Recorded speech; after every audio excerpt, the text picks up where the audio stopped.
everyone, this is Miss G. We have Miss Daisy on the treadmill here and all of the other dogs in place. All right, we're going to do some impulse control exercises with these cots today. So we have Trip here on the cot. Trip was born 100% deaf, so I'm using hand signals to communicate with him. The purpose of this exercise is to teach impulse control, or at least further the lesson on impulse control. All dogs must hold their position and must pay attention to the words and the sounds that I am making, because each sound matters, right?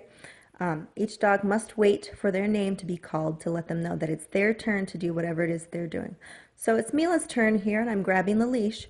The leash is there for guidance because this is the first time that she's done this, and so she will be a little confused.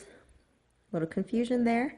All right, I mark yes, and I reward. Good girl. All right, so I'm going to do some sitting exercises here.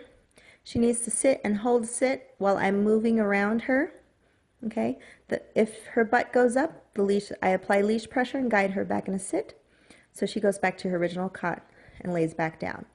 All right, so this is a great exercise to teach dogs to basically mind their own business while I'm addressing and having conversations with another dog. Mila's doing great. Also notice how I'm moving around the room. I'm using hand signals, kind of exaggerating all of my hand movements and all of my body movements too. I want the dog to use that motion as a reason to pop up and out of position so that I can give a correction and guidance in those moments.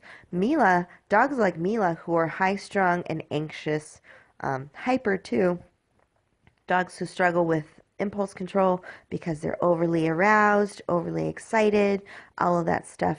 They are like loaded springs, just waiting to spring forward into action at the slightest movement. So this exercise really teaches and really takes that impulse control a little bit further and desensitizing her to all of the movement, making her requiring that she pay attention and she listen for her cue before she does anything.